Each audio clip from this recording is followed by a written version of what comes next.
സാമൂഹ്യ സുരക്ഷാ ക്ഷേമനിധി പെൻഷനുകൾ 1,00,000-ലധികം പേരുടെ ഹൃദയപക്ഷം ചേർന്ന് നിൽക്കുന്ന പദ്ധതിയാണ്.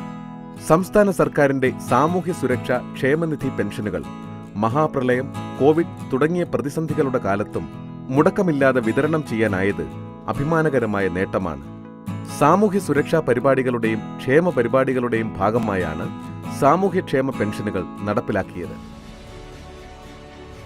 വിവിധ ക്ഷേമനിധി ബോർഡുകൾ വാർദ്ധക്യകാല പെൻഷൻ, വിധവ പെൻഷൻ, കർഷക തൊഴിലാളി പെൻഷൻ തുടങ്ങി വിവിധ ഇനങ്ങളിലായി സംസ്ഥാനത്ത് പെൻഷൻ പ്രതിമാസം 1,600 രൂപ നിരക്കിൽ സർക്കാർ ഈ ഇനത്തിൽ പ്രതിമാസം പെൻഷൻ നൽകുന്നത്.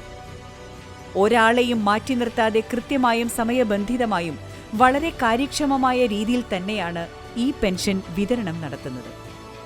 മുൻ വർഷത്തെ പോലെ കടുത്ത സാമ്പത്തിക പ്രതിസന്ധികൾക്കിടയിലും കുടിശ്ശികയില്ലാത്ത വിധം ക്ഷേമാശ്വാസങ്ങൾ യഥാവസരം വിതരണം നടത്താനായത് ജനകീയ സർക്കാരിന്റെ ജനസേവനത്തിന്റെ മുഖമുദ്രയായി മാറുകയായിരുന്നു.